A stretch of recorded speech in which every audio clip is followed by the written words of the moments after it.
ಯೆಹೋಶುವ 6ನೇ ಅಧ್ಯಾಯ 1ನೇ ವಚನವನ್ನು ನೋಡಿಕೊಳ್ಳುವುದು. ಯೆರಿಕೋವಿನವರು ಇಸ್ರಾಯೇಲರಿಗೆ ಹೆದರಿ ತಮ್ಮ ಪಟ್ಟಣದ ಬಾಗಿಲುಗಳನ್ನು ಮುಚ್ಚಿಕೊಂಡರು, ಯಾರೂ ಒಳಗೆ ಹೋಗಲಿಲ್ಲ, ಹೊರಗೆ ಬರಲಿಲ್ಲ.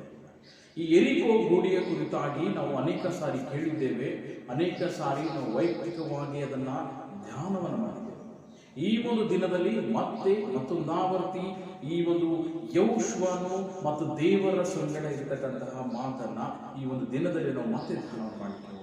ಈ ಒಂದು ದಿನದಲ್ಲಿ ಮತ್ತೆ ನಾವು ಯೆರಿಕೋವಿನ ಒಂದು ಗೋಡೆಯ ಕುರಿತಾಗಿ, ಆ ಯೆರಿಕೋವಿನ ಬಾಗಿಲುಗಳನ್ನು ಮುಚ್ಚಿ ಅವರು ಒಳಗೆ ಹೊರಗೆ ಹೋಗಿಲ್ಲ. ಅಂದ್ರೆ ಅಲ್ಲಿ ಕಂಪ್ಲೀಟ್ ಟ್ರಾನ್ಸಾಕ್ಷನ್ ಅನ್ನ ಅಲ್ಲಿ ಬಂದಾಗ ದೇವರು ಯೆಹೋಶುವನಿಗೆ ವೆರಿ ಸಿಂಪಲ್ ಇನ್ಸ್ಟ್ರಕ್ಷನ್ ಅನ್ನು ಕೊಡ್ತಾರೆ, ನೀನು 7 ಸಾರಿ ಸುತ್ತಬೇಕೆಂದು. ಯೆಹೋಶುವ 6:12 ನೋಡುವಾಗ 7ನೇ ದಿನದಲ್ಲಿ ಪಟ್ಟಣವನ್ನ 7 ಸಾರಿ ಸುತ್ತಿದರು. ಈ 7 ಎಂಬ ಪದವನ್ನು ನೋಡುವಾಗ ನಾವು ಒಂದು ವಾರದಲ್ಲಿ ಈ ದಿನಗಳ ಸಂಖ್ಯೆ 7 ನೋಡುತ್ತೇವೆ. 7ನೇ ದಿನವನ್ನು ಸಬ್ಬತ್ ದಿನವೆಂಬುದಾಗಿ ಆಚರಣೆ ಮಾಡ್ತೀವಿ. ವಿಶ್ರಾಂತಿಯ ದಿನ ಎಂಬುದಾಗಿ ವಿಮೋಚನೆ ಕಾಂಡ 23:10, ಯಾಜಕರ ಕಾಂಡ 25:8 ನೋಡ್ತೇವೆ. ದೇವಾಲಯದ ಸರಚರಣೆಗಳು ಮತ್ತು ಅಲಂಕಾರಗಳ ವಸ್ತುಗಳನ್ನ 7 ಭಾಗಗಳಾಗಿ ಹೊದಿಸಬೇಕಾಗಿದೆ. ಈ 7 ಅನ್ನೋದನ್ನ ಸತ್ಯವೇದದಲ್ಲಿ ಅನೇಕ ಸ್ಥಳಗಳಲ್ಲಿ ಉಪಯೋಗಿಸಲಾಗಿದೆ. ಯಜ್ಞಾರ್ಪಣೆಯ ಆಚರಣೆಯಲ್ಲಿ 7 ಸಾರಿ ರಕ್ತವನ್ನ ಪ್ರೋಕ್ಷಿಸಬೇಕಾಗಿದೆ. ಯಾಜಕ ಕಾಂಡ 6:17, ಯಾಜಕ ಕಾಂಡ 14:7, ಅರಣ್ಯ ಕಾಂಡ 19:4 ದೇವಾಲಯದ ಸರಚರಣೆಗಳನ್ನ, ಅದರ ಅಲಂಕಾರಗಳನ್ನ, ವಸ್ತುಗಳನ್ನು 7 ಭಾಗಗಳಾಗಿ ಅದನ್ನು ಹೊಂದಿಸಬೇಕಾಗಿದೆ. ಅದನ್ನು ನಾವು 1ನೇ ಅರಸು 7:17 ನೋಡ್ತೇವೆ. HKL 40, 22 ಮತ್ತು 26 ಈ ಪ್ರಕಟಣೆ ಗ್ರಂಥದಲ್ಲಿ ನಮೂದಿಸಲಾದ ವಿವಿಧ ವಸ್ತುಗಳ ಸಂಖ್ಯೆಯನ್ನು ನೋಡುವಾಗ ದೀಪ ಸ್ತಂಭಗಳು, ನಕ್ಷತ್ರಗಳು, ಸಭೆಗಳು, ಮುದ್ರೆಗಳು, ತುತ್ತೂರಿಗಳು ಮತ್ತು ಪಾತ್ರೆಗಳು ಎಂಬುದಾಗಿ ಯೇಸು ಸೆಮಿಸಿಗೆ ಹೇಳಿದಂತಹ ಸಂಖ್ಯೆ ನೋಡುವಾಗ 70 ಸಾರಿ, 77 ಸಾರಿ. ಮತ್ತಾಯ ಸುವಾರ್ತೆ 18ನೇ ಅಧ್ಯಾಯ 20-22 ಇಸ್ರಾಯೇಲರನ್ನು ಪ್ರತಿನಿಧಿಸುವ ಈ 7 ಯಾಜಕರು ಈ ಕೊಂಬುಗಳನ್ನು ಊದುತ್ತಿದ್ದುದನ್ನು ಗಮನಿಸಿ. 7 ಎಂಬ ಸಂಖ್ಯೆಯು ಪರಿಪೂರ್ಣತೆಯನ್ನ ಸೂಚಿಸುವಂತಹ ದೇವರು ಯೆಹೋಶುವನಿಗೆ 7 ಸಾರಿಯನ್ನ ಏನ್ ಮಾಡಬೇಕಂದ್ರೆ ಸುತ್ತಬೇಕೆಂಬುದಾಗಿದೆ. ಈ ಪಟ್ಟಣದ ವಿಷಯವಾಗಿ ನೋಡುವಾಗ ಯೋರ್ದನ್ ಹೊಳೆಯ ತಗ್ಗಿನ ಪ್ರದೇಶದಲ್ಲಿದ್ದ ಈ ಒಂದು ಯೆರಿಕೋ ಪಟ್ಟಣ ಅನೇಕ ಮುಖ್ಯ ವ್ಯಾಪಾರಗಳಿಗೆ ಕವಲುದಾರಿಯಾಗಿದೆ. ಇದು ವ್ಯಾಪಾರ ಮತ್ತು ಉದ್ಯಮಗಳ ಕೇಂದ್ರವಾಗಿದ್ದು ವಿಸ್ತೀರ್ಣದಲ್ಲಿ ಕೇವಲ 6 ಎಕರೆಯಾಗಿತ್ತು ಎಂಬುದಾಗಿದೆ.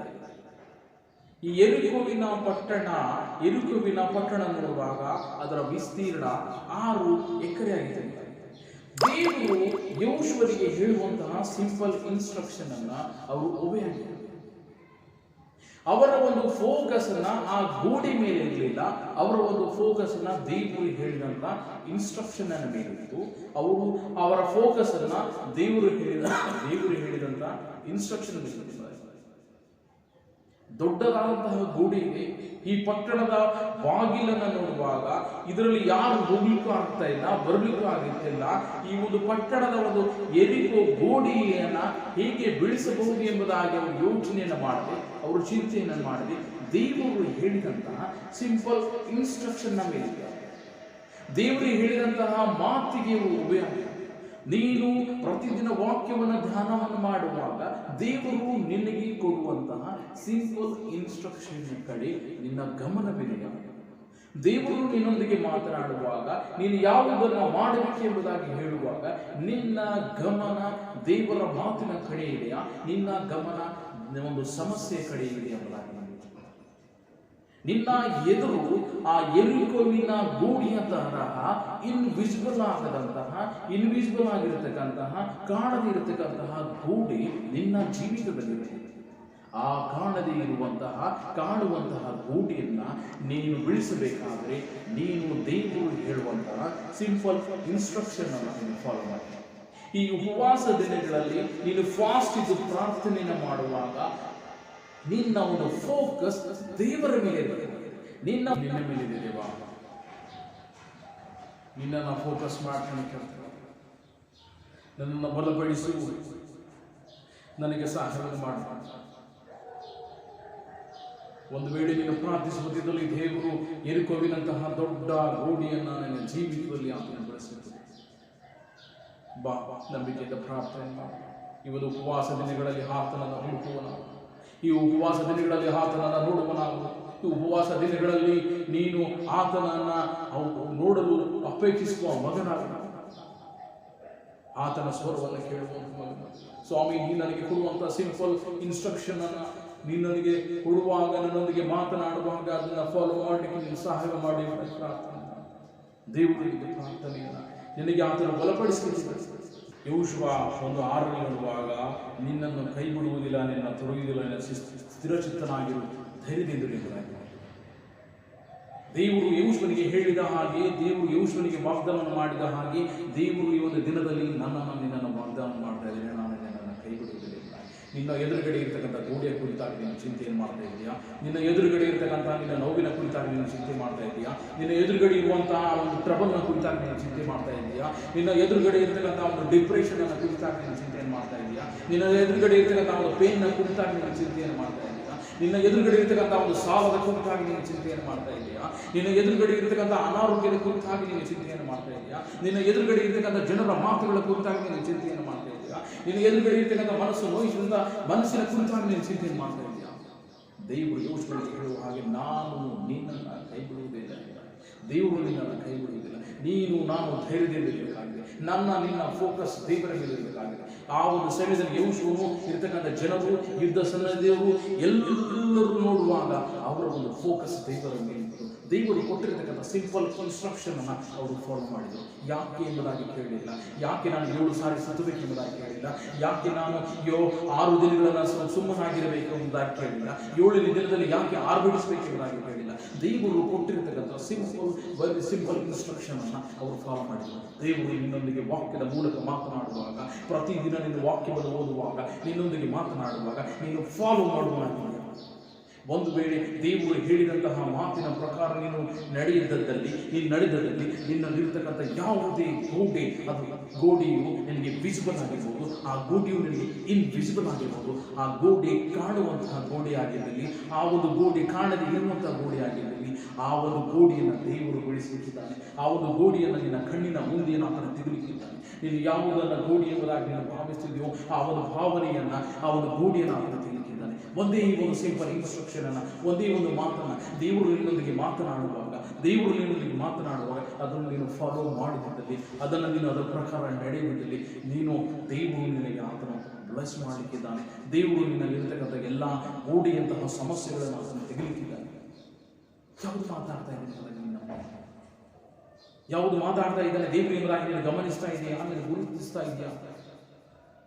ಆ ಒಂದು ಜನರ ಒಂದು ಫೋಕಸ್ ಆ ಒಂದು ಗೋಡೆ ಮೇಲೆ, ಇಷ್ಟೊಂದು ದೊಡ್ಡ ಗೋಡೆ ಆಗಿದೆ, ಇದನ್ನು ಹೇಗೆ ನಾವು ಬೆಳೆಸಬಲ್ಲೆವು? ಇಷ್ಟೊಂದು ದೊಡ್ಡ ಗೋಡೆ ಆಗಿದೆ, ನಾವು 7 ಸಾರಿ ಸುತ್ತಿದ್ರೆ ಬೀಳುತ್ತಾ ಎಂಬ ಒಂದು ಅಪನಂಬಿಕೆಯಿಂದ ಸುತ್ತಿಲ್ಲ. ದೇವರು ಹೇಳಿದ್ದನ್ನು ಅವರು ನೆರವೇರಿಸಿದರು. ದೇವರು ಹೇಳಿದ್ದನ್ನು ಅವರು ಮಾಡಿದರು. ನೀನು ನಿನ್ನ ಸಮಸ್ಯೆಯನ್ನು, ನಿನಗೆ ಇರತಕ್ಕಂಥ ಯಾವುದೇ ವಿಷಯವನ್ನು ನಿನ್ನ ಗೋಡೆ ಕಡೆ ನೋಡಿ. You are focus on God. ನಿನ್ನ ಒಂದು ಗಮನ, ನಿನ್ನ ಮನಸ್ಸು, ನಿನ್ನ ಕಣ್ಣು ದೇವರ ಮೇಲಿರಲಿ. ದೇವರು ಈ ದೊಡ್ಡದಾದಂತಹ ಗೋಡೆಯನ್ನು ಬಿಡಿಸಲಿಕ್ಕಿದ್ದಾನೆ ಅನ್ನೋ ನಂಬಿಕೆಯಿಂದ ಆತನ ಪಾದದಲ್ಲಿ ಬಾ. ಈ ಉಪವಾಸ ದಿನಗಳಲ್ಲಿ ನೀನು ಉಪವಾಸವಿದ್ದು ಪ್ರಾರ್ಥನೆಯನ್ನು ಮಾಡ್ತಾ ಇದೆಯಲ್ಲ, ನೀನು ಉಪವಾಸವಿದ್ದು ಪ್ರಾರ್ಥನೆಯನ್ನು ಮಾಡುವಾಗ, ದೇವರಿಗೆ ನನ್ನ ಗಮನ ಈ ಗೋಡೆ ಮೇಲಲ್ಲ, ದೇವರಿಗೆ ನನ್ನ ಗಮನ ಈ ಒಂದು ದೊಡ್ಡ ಗೋಡೆ ಮೇಲಲ್ಲ, ದೇವರಿಗೆ ನನ್ನ ಈ ಒಂದು ಗಮನ ಈ ಒಂದು ಸಮಸ್ಯೆಗಳ ಮೇಲಲ್ಲ, ದೇವರಿಗೆ ನನ್ನ ಈ ಒಂದು ಗಮನ ಈ ಒಂದು ಡಿಪ್ರೆಷನ್ ಮೇಲಲ್ಲ, ದೇವರಿಗೆ ನನ್ನ ಗಮನವನ್ನು ಆ ಒಂದು ಅನಾರೋಗ್ಯದ ಮೇಲಲ್ಲ, ದೇವರಿಗೆ ನನ್ನ ಗಮನವನ್ನು ಒಂದು ಪೈನ್ ಮೇಲಲ್ಲ, ನನ್ನ ಗಮನವನ್ನು ನಾನು ನಿನ್ನ ಮೇಲೆ ಇಡ್ತೇನೆ. ನಾನು ನಿನ್ನನ್ನೇ ನೋಡ್ತೇನೆ ಕರ್ತನೆ. ನನ್ನ ಫೋಕಸ್ ನಿನ್ನ ಮೇಲಾಗಿದೆ ಕರ್ತನೆ. ನೀನು ಕರ್ತನೆ ನನಗೆ ಮಾತನಾಡಿದ್ದೀಯಾ ಈ ಒಂದು ದಿನದಲ್ಲಿ. ನಾನು ಕರ್ತನೆ ಈ ಒಂದು ಸಮಸ್ಯೆಗಳ ಕಡೆ ನೋಡದ ಹಾಗೆ, ಈ ಒಂದು ಗೋಡೆಯ ಕಡೆಗೆ ನೋಡದ ಹಾಗೆ, ಸ್ವಾಮಿ ನಾನು ನಿನ್ನ ಕಡೆ ನೋಡ್ತೇನೆ ಕರ್ತನೆ. ನಾನು ನಿನ್ನ ಕಡೆ ನೋಡುವಾಗ ಈ ಗೋಡೆಯನ್ನು ಬೆಳಲಿಕ್ಕಿದೆ ದೇವ. ನಾನು ನಿನ್ನ ಕಡೆ ನೋಡುವಾಗ ಈ ಸಮಸ್ಯೆಯು ಇಲ್ಲದೆ ಇರುವಂಥದ್ದಾಗಿದೆ ದೇವ. ನಾನು ನಿನ್ನ ಕಡೆ ನೋಡುವಾಗ ನನ್ನ ನೋವನ್ನು ಮಾಯವಾಗಲಿಕ್ಕಿದೆ ಕರ್ತನೆ. ನಾನು ನಿನ್ನ ಕಡೆ ನೋಡುವಾಗ ನನ್ನ ಅನಾರೋಗ್ಯವನ್ನು ಹೋಗಿ ಆರೋಗ್ಯವನ್ನು ಬರಲಿಕ್ಕಿದೆ ಎಂಬುದಾಗಿ ನೀನು ನಂಬಿಕೆಯಿಂದ ಪ್ರಾರ್ಥನೆಯನ್ನು ಮಾಡುವಾಗ ದೇವರು ನಿನ್ನ ಪ್ರಾರ್ಥನೆಯನ್ನು ಕೇಳಿ ಆತನು ನಿನ್ನಗೆ ಆತನು ಬಲಪಡಿಸಲಿದ್ದಾರೆ. ನಿನ್ನ ಸಹಾಯಕನು ದೇವರು. ಯೆರಿಕೋವಿನಂತಹ ದೊಡ್ಡ ಗೂಡಿಯು ನಿನ್ನ ಮುಂದೆ ಈ ಒಂದು ದಿನದಲ್ಲಿ, ಈ ಒಂದು ವರ್ಷದಲ್ಲಿ ಇಲ್ಲದೆ ಇರುವಂತದ್ದಾಗಿದೆ. ಈ ಒಂದು 40 ದಿವಸ 40 ಡೇಸ್ ಫಾಸ್ಟಿಂಗ್ ಅನ್ನ, ನಿನ್ನ ಪ್ರಾರ್ಥನೆಯನ್ನ, ನಿನ್ನ ಊಟವನ್ನು ಸ್ಕಿಪ್ ಮಾಡಿ ನಿನ್ನ ಪ್ರಾರ್ಥನೆಯನ್ನು ಮಾಡ್ತಾ ಇದೆಯಲ್ಲ, ದೇವರಿಗೆ ಅದು ಗೊತ್ತು.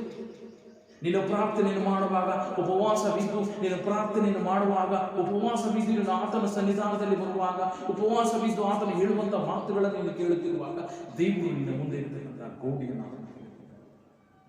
ನಂಬಿಕೆ ಸ್ವಾಮಿ ನಿನ್ನ ಸನ್ನಿಧಾನದಲ್ಲಿ ಬರ್ತದೆ. ಯೆಹೋಶುವನಿಗೆ ವಾಗ್ದಾನವನ್ನು ಮಾಡಿದಂಥ ರೀತಿಯಲ್ಲಿ ಕರ್ತನೆ, ನೀನು ಆತನೊಂದಿಗೆ ಇದ್ದಿ, ನೀನು ಧೈರ್ಯವಾಗಿರು, ಸ್ಥಿರಚಿತ್ತನಾಗಿರು, ನಾನು ನಿನ್ನನ್ನು ಕೈ ಬಿಡುವುದಿಲ್ಲ ಎಂಬುದ ಸ್ವಾಮಿ ನೀನು ಯೆಹೋಶುವನಿಗೆ ವಾಗ್ದಾನ ಮಾಡಿದಂತಹ ರೀತಿಯಲ್ಲಿ ನೀನು ಕರ್ತನೆ ನನ್ನನ್ನು ಕಾಪಾಡಿಯಲ್ಲ. ದೇವರು ಯೆಹೋಶುವನಿಗೆ ಹೇಳಿದನು, ನಾನು ನಿನ್ನನ್ನು ಕೈ ಬಿಡುವುದಿಲ್ಲ, ತೊರೆಯುವುದಿಲ್ಲ, ಸ್ಥಿರಚಿತ್ತನಾಗಿರು, ಧೈರ್ಯದಿಂದ ಎನ್ನುವಾಗ ಸ್ವಾಮಿ ನೀನು ಯೆಹೋಶುವನಿಗೆ ವಾಗ್ದಾನವನ್ನು ಮಾಡಿದ ಹಾಗೆ ನೀನು ಕರ್ತನೆ ನನ್ನನ್ನು ನೀನು ಬಲಪಡಿಸು, ನನ್ನನ್ನು ಕರ್ತನೆ ನಿನ್ನನ್ನು ಧೈರ್ಯವನ್ನು ಪಡಿಸು ಎಂಬುದಾಗಿ ಪ್ರಾರ್ಥನೆಯನ್ನು ಮಾಡುವಾಗ ದೇವರು ನಿನ್ನನ್ನು ಆತನು ಬಲಪಡಿಸಲಿಕ್ಕಿದ್ದಾನೆ. ಸ್ವಾಮಿ ಯೆರಿಕೋವಿನ ಹಾಗೆ ಗೋಡೆ ಇರತಕ್ಕಂತಹ ದೊಡ್ಡ ಗೋಡೆಯ ಕಡೆಗೆ ನನ್ನ ಗಮನವಲ್ಲ ದೇವ, ನನ್ನ ಗಮನ ನಿನ್ನ ಮೇಲೆ ಇರಲಿಕ್ಕೆ ಸಹಾಯವನ್ನು ಮಾಡು. ನನ್ನ ಗಮನ ಒಂದು ಪೇನ್ಗಳ ಮೇಲೆ ಅಲ್ಲ ದೇವ, ನನ್ನ ಗಮನ ಸಾಲದ ಮೇಲೆ ಅಲ್ಲ ದೇವ, ನನ್ನ ಗಮನ ಅನಾರೋಗ್ಯದ ಮೇಲೆ ಅಲ್ಲ ದೇವ, ನನ್ನ ಗಮನ ಡಿಪ್ರೆಷನ್ ಮೇಲೆ ಅಲ್ಲ ದೇವ, ನನ್ನ ಗಮನ ಜನರನ್ನ ಕುರಿತಾಗಿ ಅನೇಕ ಮಾತುಗಳನ್ನು ಆಡಿದ್ದ ಮಾತುಗಳ ಮೇಲಲ್ಲ ದೇವ, ನನ್ನ ಗಮನ ಅನೇಕರು ನನ್ನನ್ನು ಹರ್ಟ್ ಮಾಡಿದಾಗ ಎಂಬುದಾಗಿ ಆ ಹರ್ಟಿನ ಕಡೆ ನನ್ನ ಗಮನವಲ್ಲ ದೇವ, ನನ್ನ ಗಮನ